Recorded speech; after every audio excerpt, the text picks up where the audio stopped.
So, we've got some Blu-rays to talk about. We're going to start with Unfriended. Now, we both saw this and had quite a... This is me and Ryan. We had quite a split opinion on this. Well... Yeah, I mean, it is... Kind of, like... on the ending. On the ending. I mean, as this is, like, films that have been out a long, long time now, we are going to talk about spoilers. So, Actually, are we? No, this is a recommendation for a Blu-ray. That's true, yeah, but I mean, what are we going to do about the ending then? Because that's the part we're disagreed a lot on, isn't it? That's a good point. Okay, that is a good point. We'll just say that... No, we'll do a spoiler alert when we get to it. So for now, there's no spoilers. We'll say a spoiler alert when we get to it. Okay, no spoilers for now. Fine. So Unfriended is a film directed by Levan Gabaritz, and basically the whole gimmick of it is the fact that it's entirely set within a Skype call. So the camera does not move from this one girl's screen, it's from her perspective. It's all like in the laptop. So it's lots of browsers and different all programs. Unfolds over a teenage computer screen pretty much, as she and her friends are stalked by an unseen figure who seeks vengeance for a shaming video that led to a vicious bully to kill herself last year, the year before, and basically it's just this. I mean, it's the lead played like all of her friends basically just they're in the Skype call, and they're basically the way that it's done is so real that it is really generally original and really quite because scary it's at times. It's real programs on a real operating system. Because the camera doesn't move like at all. It's literally as if you've just taken a video capture feed of this teenage girl's TV and computer screen. And as the story develops, they're sort of using all the social media to keep it in. And it's in real time, so they're going across. Like she's using Instagram, Facebook, and all that. She's using all of these sort of modern YouTube, and like the notifications come up at exactly the same place as they would like on a Mac.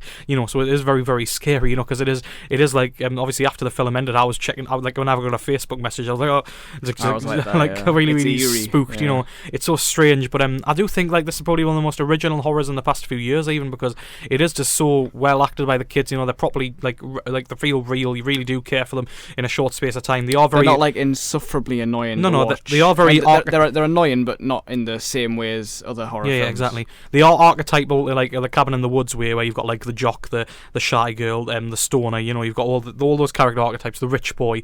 You got those archetypes, but you do believe them because the story allows you to care for them in a short space of time. And it isn't on for very long at all, this film, but it is so empoweringly original. The fact that it shows that horror does still have invention within it. It doesn't rely on just jump scares. There are jump scares in this film, but the fact that most of the horror comes from the fact that you are trapped in this computer screen, you cannot move from it. And if you're watching it on a computer in an ethical way, or watching it close to your screen, if you buy the DVD, watch it on your laptop. Yeah, put it in your laptop tray. That'll freak you out. Exactly, but it doesn't move, and it's like you are in that Skype call with that person, because I didn't really notice that might be like a parallel, like you could be the outside interference maybe, because like on the Skype call I have got that anonymous caller, the anonymous caller badge, so it could be like you're looking in on this. Yeah. Essentially, like I was never thought of that. That could be like a nice little parable for that, but it is just it works because it is just so scary at times, and it's just really refreshing to see something that has so many good ideas and is so genuinely frightening at times within the gimmick that it has. It does have problems because, spoiler alert, this is where we'll get to. The ending is basically it's just the main lead girl left, and the demon shuts her laptop screen down, showing that we actually have been looking at the screen the entire time, and it's the girl that it's revealed that the lead girl was the person who posted the video that caused the girl to kill herself last year, and the demon jumps at her and kills her. Well, and it's implied she kills her, and that's what we disagreed on. Because this, as I've said, I've chewed your ear off about this, just how annoyed I am with it. This to up to that point was a great message about anti-bullying. How cyberbullying is just as bad as actual bullying. The internet is a very powerful place. Things that you put on the internet could stay there forever and could come back to haunt you, as of course it does in this film. So literally, the message of it being anti-bullying is completely nullified by the fact that the message becomes, if you bully somebody, you will die. And she's killed by the ghost, which proves it's a paranormal horror film in the end. Why couldn't it just be left as somebody is repenting for Laura's death? Yeah. But what it actually is, it's literally the ghost that kills her in the end. So it could have been somebody else making up for the getting revenge or vengeance or whatever. But it's not. It's literally just a ghost. and it totally cancels out any message about anybody. You sit there and you see all her friends are dead. The video's been posted on Facebook and YouTube, and it's proved that she was the one who killed Laura, or inadvertently killed Laura. Well, I mean, and the comments, she was involved. She posted the incriminating video that made her kill herself. The comments all pop up like, "I hate you, kill yourself, I never want to speak to you again." And there's the camera sort of sits there for on her face for like 5 seconds, and she just sort of sits there, so not crying, just sort of like realizing, like, what have I done? This is gonna haunt me for the rest of my life. Haunt me. I'm gonna have to get new friends. I'm gonna have to move. This has turned into a rap. Haunt me. Gotta get new friends. Gonna move away. Gotta get a better job in the city. No, she's gonna have to move schools. She's gonna have to get new friends. She's been unfriended. She's been unfriended. But then, instead of being unfriended, she's just killed. She's unlived. She's terminated. She's terminated. It just seems Shut like down. a stupid ending. It was so close. You should have seen the smile on my face when it got to that point, and I was like, wow, Blumhouse has actually made a film that's got a message that isn't just about it obviously is about jump scares. It isn't just about jump scares. It's actually got some kind of heart inventiveness and moral and inventiveness to it. And then they go with a cheap ending like that. Really, and I can't understand how you haven't seen this. I mean, other people have said the same thing. No, I mean, you've got to understand that this is just.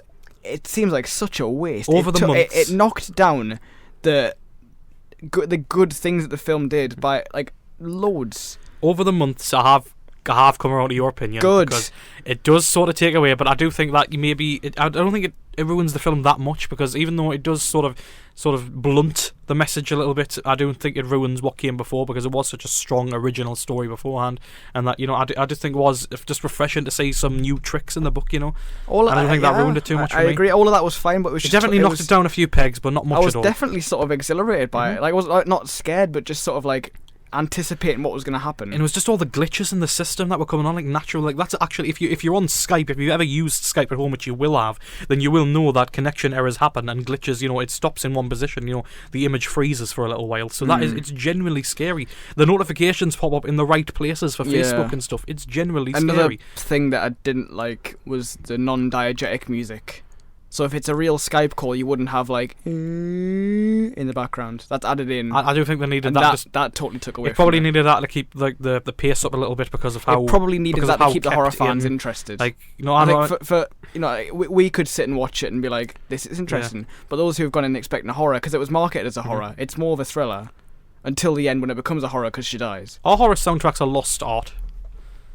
Because you think back, like some of the classic stuff, like Halloween. Well, even last year, It Follows, like the sort of like the synthy, like proper. I like that, like the Carpenter kind of vibe. Like, I know like proper John Carpenter style. style. Like, I mean, the John Carpenter Thing theme. That's probably one of the most iconic pieces of sci-fi horror music that's ever been written. I mean, it felt like a waste. It was, but I'd still recommend it. Buy it, or stream it on Amazon or Prime. I'm sort of surprised by how sort of bad, like not bad, but sort of like lukewarm the reception's been. Like there's a lot of people who really hate it, but I think maybe they just took it on surface, because I think if you kind of go under the surface into the sort of message that it had, then it's nice, but then obviously it ruins itself. 2 relative Blumhouse hits in a year, that and The Gift. Well, that's the thing, they're so cheap to make, they're going to be hits financially, but critically it's kind of difficult. But I think this it's good. You would think for making cheap films, they would need to sort of like use the story more effectively,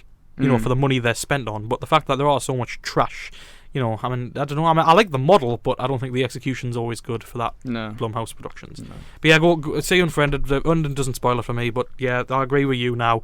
The ending is a bit of a waste. Yeah. M. Night Shyamalan's films are Blumhouse, but it's obviously not made by them at all, because he made it all himself and then they just distributed it. He made it on the money off After Earth. Yeah. It cost, I think it was $5 million. So which was supposedly ghost directed by Will Smith, actually. Yeah. After Earth. Like, have you read that? Like, I don't know if I believe it or not. It was supposedly Shyamalan just chose the camera positions and that's it. Like, that was in Chris Stuckman's. Yeah, there you go. It was actually Jaden who directed it.